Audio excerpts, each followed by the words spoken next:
Pour mieux comprendre l'œuvre de Zola, il faut analyser ses thèses.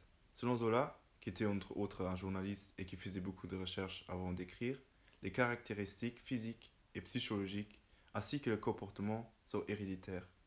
Pour étudier cette doctrine, il place au milieu Jacques Lantier, personnage principal dans son œuvre La bête humaine, et décrit son comportement et son développement.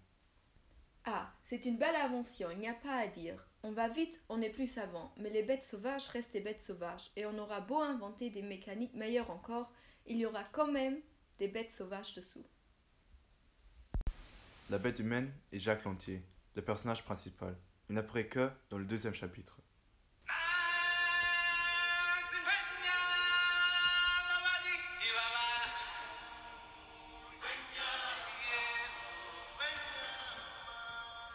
Dans le premier chapitre, on rencontre Roubaud, sous-chef des gares ainsi que sa femme Séverine.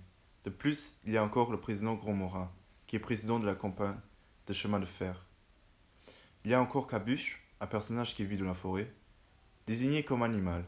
Le dernier personnage qui va apparaître dans cette vidéo est Péqueux, meilleur ami et camarade de travail de Jacques Lantier. La scène se déroule dans la salle à manger d'un appartement loué par Roubaud. Ils ont deux tables. Sa femme Séverine vient des courses. Enfin, t'es arrivé. Mangeons. Après le manger et quelques verres de vin, Roubaud veut coucher avec sa femme. Voulez-vous coucher avec moi ce soir? Non,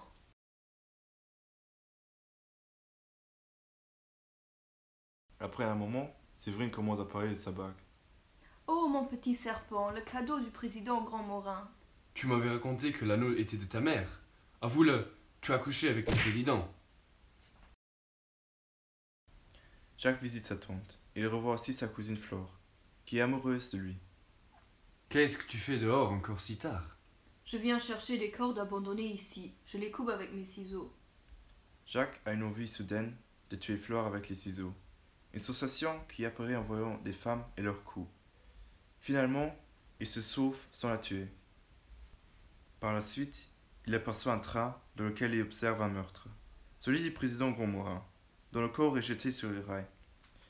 Il ne pouvait pas identifier l'assassin, mais seulement sa silhouette.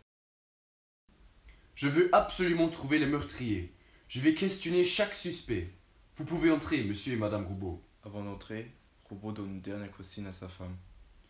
Il ne faut pas que notre crime soit dévoilé. Il faut mentir au juge pour qu'il ne découvre pas que nous avons tué le président Grandmorin. Bonjour, monsieur le juge. J'étais dans le train avec la victime, et l'assassin me semble être le contraire de ma propre apparence. Oui, il était tout différent de mon mari. Bonjour.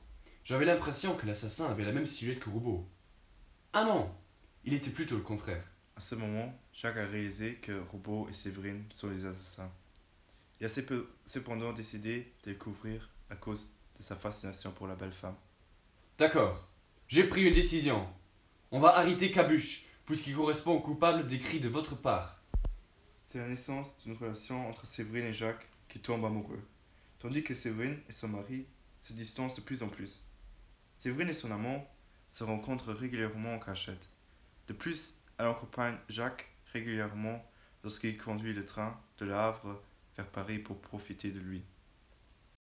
Suite à des chutes de neige massives, le train de Le Havre arrive avec beaucoup de retard à Paris, ce qui oblige Séverine et Jacques de passer la nuit ensemble à Paris et de prendre le train le lendemain. Oh chérie, tu sais bien que c'était moi et mon mari qui avons tué le président. C'est Roubaud qui l'a égorgé, et moi, j'ai assisté au crime. Oui, mais peu importe ma chère, je t'aime toujours. Jacques Lantier a une envie de tuer Séverine, car lorsqu'elle lui parle de manière détaillée de l'assassinat du président, la bête humaine sort de Jacques. Finalement, il ne le fait pas par amour pour elle. Roubaud développe une addiction au jeu de hasard, ce qui cause ses problèmes financiers.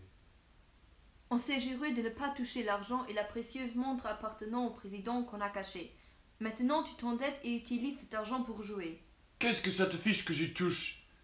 Moi non plus, je ne te demande pas ce que tu fais à Paris avec ton amant. On ne peut pas tuer mon mari, mais la vie serait plus agréable sans lui. On pourrait partir en Amérique et commencer une nouvelle vie. Roubaud est un obstacle à notre bonheur, mais comme tu dis, on ne peut pas l'éliminer. Et si on le faisait tout de même? Notre bonheur serait éternel. Ainsi les deux amoureux planifient le meurtre de Roubaud. Jacques, qui était si convaincu de tuer le mari de son amante, a changé d'avis. Il n'est pas capable de tuer par volonté. La bête humaine ne peut que tuer par instinct. Séverine est envahie par une grande déception et se distance un peu de son amant. Flore ne pouvait pas accepter l'amour entre Jacques et Séverine, dont elle est jalouse. Elle voulait les tuer en causant un accident de train en pleine campagne. Lors de cet accident tragique, 15 personnes trouvent la mort. Mais les personnes cibles survivent. Flore ne réalise son échec ainsi que sa grave faute qu'après l'accident et décide de mettre fin à ses jours.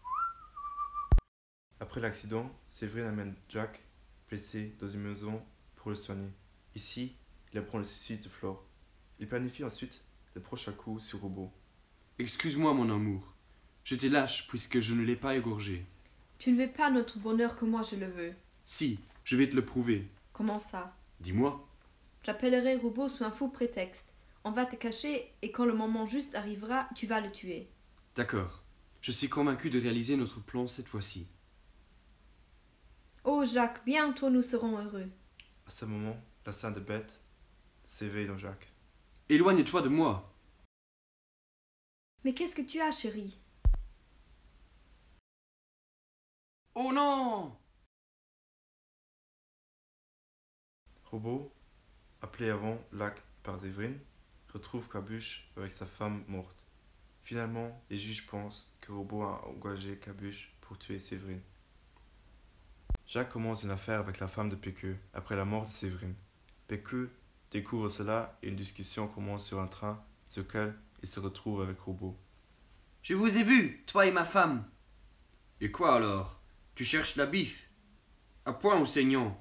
Saignant! Péqueux saute sur Robot, les deux tombent sur les rails et sont découpés par leur train. Fin de l'histoire.